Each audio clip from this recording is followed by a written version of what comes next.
Good morning, everyone. This is Luda Kopkina from GAI Insights. Welcome to Daily AI News Review.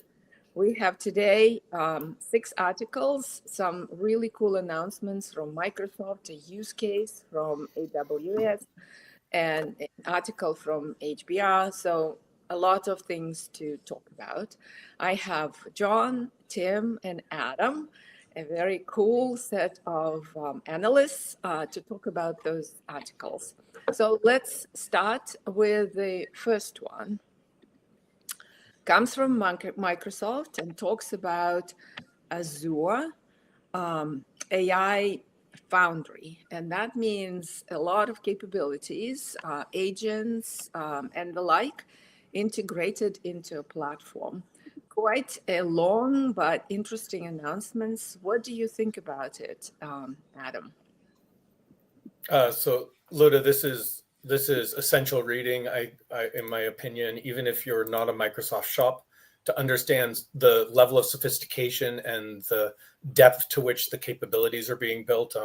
If you're on Amazon or you're on Google, and you're not getting competing offerings, they're probably coming very, very soon, or you should be demanding them from your vendor partners. But this is actually far more than just the Azure AI Foundry in this announcement. There's their annual event, their Ignite 2024, is happening in Chicago, and I think all week we're just going to get buried in news from Microsoft. This is day one, right? And our first 2 articles are about completely different suites of announcements from Microsoft. There's a tremendous amount of information to ingest, and to what degree, I think in some ways depends on how far you are in the adoption lifecycle and how deeply embedded you are in the Microsoft ecosystem. So this could be considered important because it's not necessarily essential for everyone right now. But the depth and the scale, as I said, they have a model catalog now with 1,800 models in it, including some of these new small models that we've been discussing recently from Bayer and other companies. There's an agent AI service that allows you to build agents that connect with SharePoint and Microsoft Fabric. You can bring your own storage, use private networking. There's the AI Foundry you mentioned. They're also going to have serverless GPUs. So you're going to be able to make an Azure container that can do real-time inferencing for you. There's a ton of stuff going on. It's going to be a huge week, but the essential news is probably get across what's happening with Microsoft at Ignite. But I'd consider this article essential. There's a lot in it. Yeah, there's a lot, like vector search and RAG capabilities integrated into the databases. That's also technically quite important. So there's, as I was reading it, there's a lot of. It just goes on and on. Yeah, it's a huge article, but a ton of new offering. Yeah. What do you think about it, Tim and John? Tim? Well, I'm more neutral. I almost have this as optional because it's a big set of announcements, so I can go with important, but I would say 80+% of this is what I would call catch up to AWS. I mean, AWS has virtually all of these features already available. All the vector search, all the integrated RAG. I don't know if they have serverless GPUs, but I would be surprised if they didn't actually. So to a certain extent, this is Microsoft playing catch up to Bedrock. Bedrock is a very robust foundation. Microsoft has had the lead mostly because they have OpenAI. But Bedrock is starting to make some serious progress in enterprises with Anthropic. So a lot of this is, it is important for developers and for enterprises that are Microsoft Azure customers. So if Azure is your primary cloud infrastructure, then I can say, yeah, this is essential. Again, still mostly for the developers. The AI leader can sort of scan the headlines. So that's sort of where I am on it. How about you, John? Do you think? Yeah, I was more unessential. I think the AI leader needs to understand, where the major vendors are, just kind of off the top of their head in terms of what the capabilities are. And even if it's playing catch up to a lot of what's going on at Bedrock. And I think this plus the Copilot Studio we're going to get to in just a bit, I think is really essential reading. I don't know how you as the, I understand, developers are going to actually implement, but I don't know how you as an AI leader can't be aware of, what Microsoft, Google, Amazon, or OpenAI are putting out in the marketplace. So I would give it essential. I was also with Tim on important and maybe essential because it comes on the heels of, remember the article where the Copilot and the platform general AI in Microsoft internally is not being as embraced and considered to be more of, like a lot of focus, but not much impact. And so this is good. But I wonder whether we should put it as important as well. But I'm okay with essential, given it's Microsoft and given what you've said, John, the awareness piece. So essential it is. All righty. Okay, next one. Let me see here. The next one is about Copilot, integrating Copilot Studio, integrating knowledge improvements and the Azure AI as well. So agents and the like going into Copilot Studio. What do you think about this, John? Yeah, I was going to make the case for essential for this one as well. I kind of look at the two of them together. I mean, again, we've got other providers, with these kind of capabilities, but you've got you've got really good tuning capabilities. You've got the ability to use Azure AI search. You can do previews of autonomous agents, multimodal. It's all linked to the SDK for Microsoft. And I think perhaps most importantly, this Copilot control system, which allows for IT to control the publishing of these agents in a comprehensive way. I just think it's Microsoft's such a presence, and the use of their applications is so deep. The idea of getting Copilot, and I forget if it was Tim who said the other day, typical Microsoft, you launch kind of okay software, and then you just stay at it and stay at it and stay at it in terms of enhancements and improvements. And to me, this is yet another place where the sheer persistence and weight of Microsoft will continue to make this an important product. So I give it essential. So Ashish, who is from Microsoft, and I think worked on some of these capabilities, or his team worked on some of these capabilities, says how it's viewed from the Microsoft perspective. The first article is pro-development story, and the second one is the low-code development story. That is an interesting view, right? So it gives people who are less versed in coding, the Copilot side, a way to use the capabilities of AI. So interesting perspective. Yeah, so, that's exactly the way it's that's why I felt the first article was, somewhat less important in that sense for the AI leader, because it's really targeted at developers.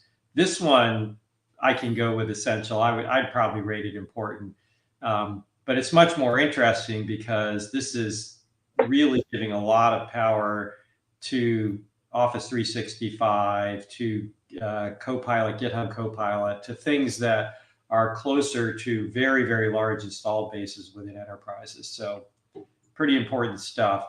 Again, if you're a Google shop, I guess maybe not quite as important. To your point, John, maybe it's good to be aware of it anyway. But the reality is the vast majority of corporate enterprises are Microsoft shops. good. Essential it is. Adam, okay with essential?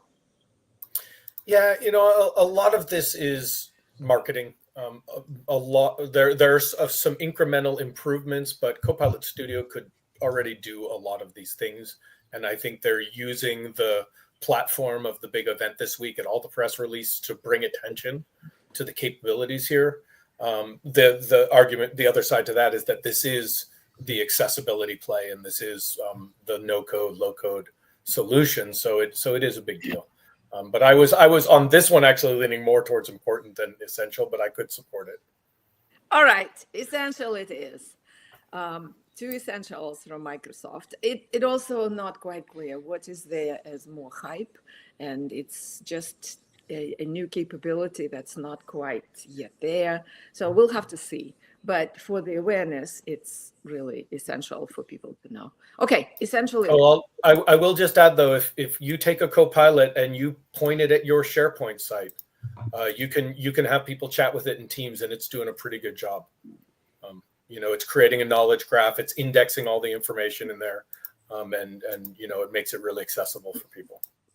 Yeah, and the graphs I really liked. So hopefully it's really full capability. And Adam, that use case right there, if I have 4,000 employees that are all pointing to the SharePoints and creating knowledge, easily creating, knowledge bots, that's fantastic. Yeah. That's a real productivity enhancer around structured data.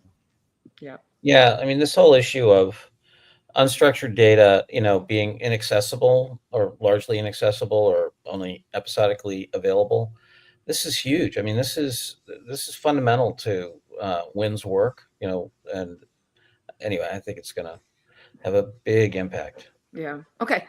Essentially it is. Thanks. All right. Next one. This comes from Gemini, Google, and Gemini Experimental 1114 model being announced in the Google AI Studio. The 1114 is November 14th when it was announced, but it's an interesting announcement. What do you think about this, Tim? I think this is interesting, and I would say optional for the moment. I think John has joked earlier, and I will reinforce it here, that they really need some marketing people to get involved with the naming. But they wanted to get it out fast, I guess, and 1114 was good enough. It's impressive in that it's a very different model that now, according to their early benchmarking, outranks O1 Preview. But it's brand new. It's an experimental model. We'll see where it heads. In terms of the trend, again, we've seen this move towards better and better models very, very quickly. Smaller models, more efficient models, maybe higher inference models using more inference again. Unclear. They didn't really give a lot of detail, but optional. Yeah, I actually noticed that it lacks search grounding capabilities. So it's really more focused on reasoning, it sounds like, but with latency and not doesn't look quite there that yet. And so for me, it was also optional. What do you think about this, John? I agree with Ashish here, which is, might be Google's reasoning model, but the article is very light on details. It's very early days. I'd say optional, keep an eye on it, but that's where I'd land. Okay, Adam, optional? Yep, that's fine. Thank you. Agreed. Okay, optional it is.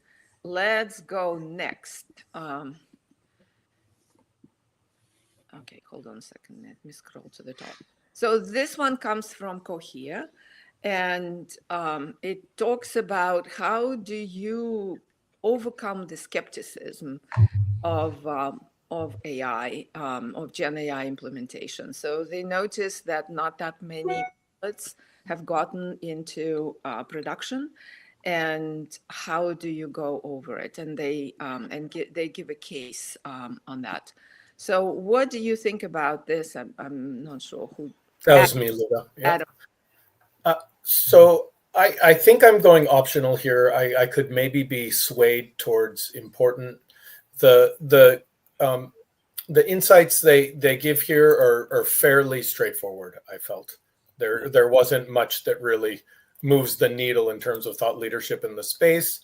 They're talking about aligning your AI initiatives with your business goals. That's far from earth-shattering, and I didn't get a lot of real value out of this, other than that if I were reading this and getting these insights, I'd probably think, geez, I should probably give Cohere a call and talk to them about my AI strategy.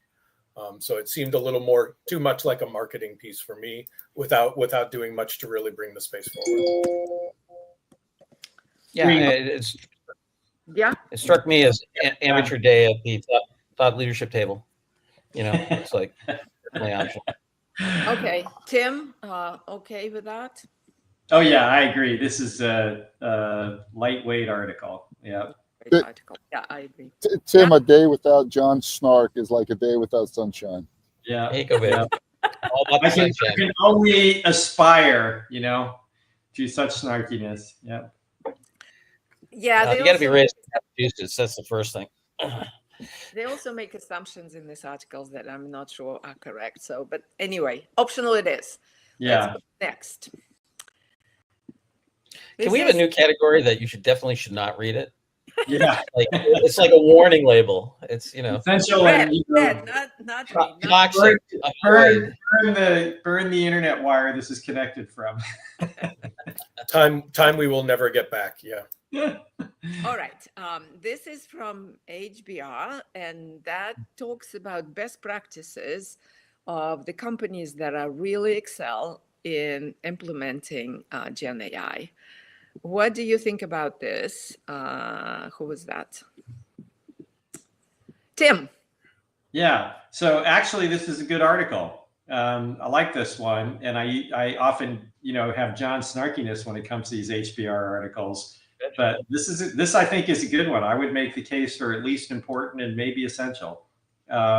It's a simple summation. They've written a book, which I'm sure has the usual Harvard case studies and stuff. But the basic ideas are good. They're ones that John and Paul have been talking about for a long time, which is if you really want to get value, get beyond efficiency and get to customer-facing issues.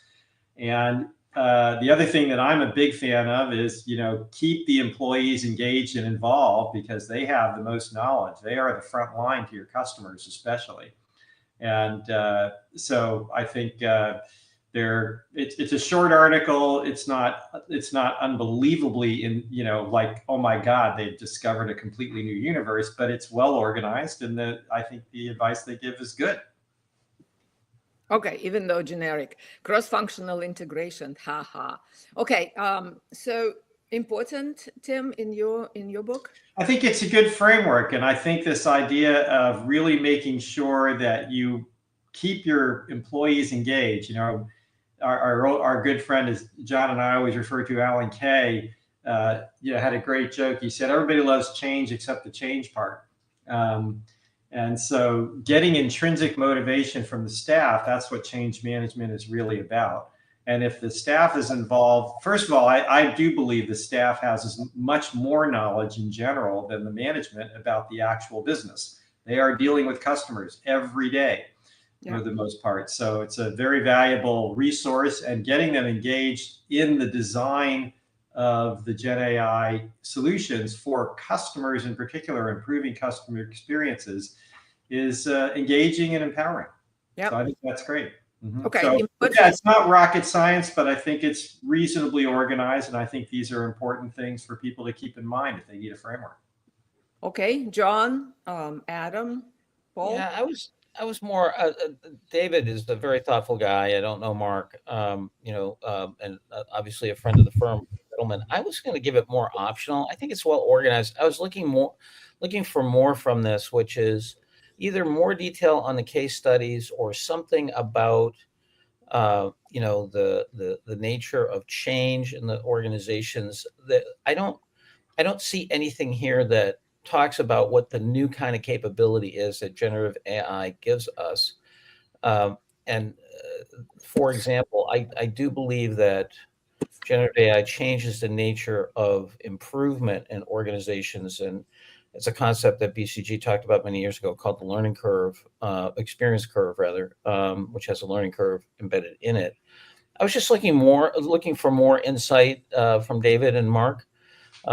Given that they've written a book on it and they've gotten, I want facts or insights or next steps or what's different. So I gave it an optional, a worthwhile read, but I didn't see anything really new here. Yeah. Adam, what did you think? I was on the fence. I think it's not a long read, and it has some useful insights. I'm comfortable giving it an important. right? People don't have to read it if they don't want to. Yeah, I was between optional and important just because it's kind of generic advice and light. So, but I think that might have really been their intention, given where the market is at in terms of their ability to adopt this stuff. They probably don't want to go as deep as they did in their book. But Yeah, it's a marketing effort. Yeah. Okay. Yeah. I don't know. I mean, it's just look, David. If you talk to David in his presentations and stuff, he has much more data and insight and so forth. I don't. Anyway, It would have been nice if there was more data, but yeah, I agree. Well, yeah, I mean, whatever. Go, John. Finish. I'm sorry. It's okay. I just think I'll grab the book. I can live with important. Let's make Paul decide. Important. Paul, can yes, drunk with power. Copacina. Important. Paul, you are on the train, but you can talk. So tell us what you think.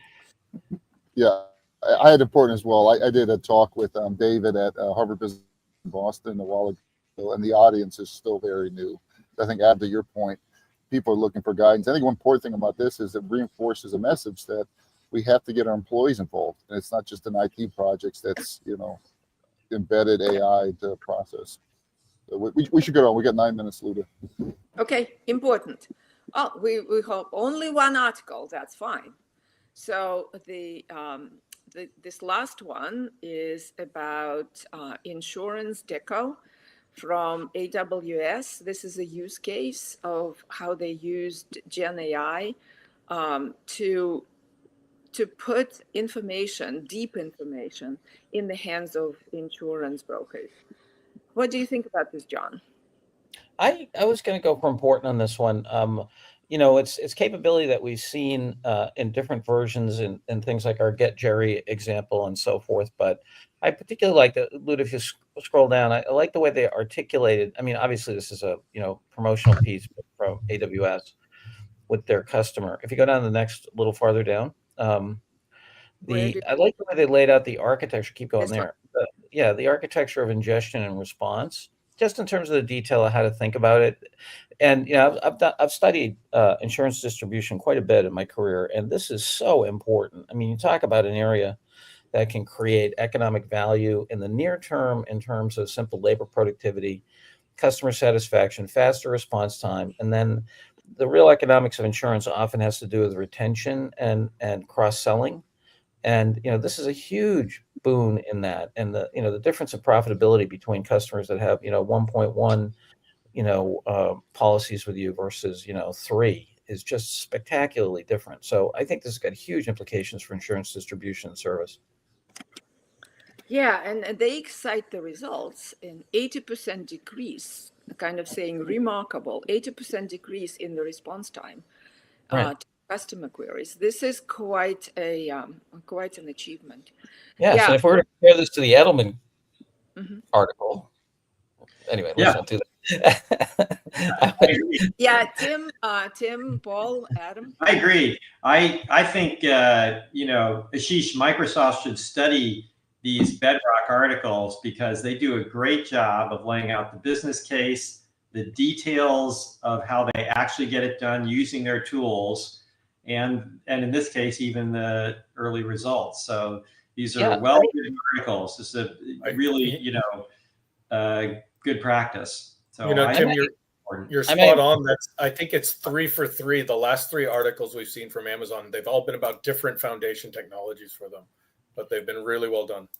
Yeah, and they're putting it into on their website. You can find all those case studies, which is wonderful. So important, guys, or should we elevate it to essential? Such a simple read, quite impactful with the architecture. It has semantic information. They converted some of that unstructured data into vectors and the like, sort of underlying it. It's a simple read, but it's a lot of technology with quite a big impact. Essential? Anybody? I could go for essential. Sure. All right. Essential case. It's only for the model of how to write a good use case. Okay, well, that's true. Yeah, and Tim, related to that, Mike Davis and I are going to the AWS reInvent conference in a couple of weeks here in Vegas, and one of my many goals is to find someone at AWS and just tell them how much we really appreciate these use cases here. I mean, it really is.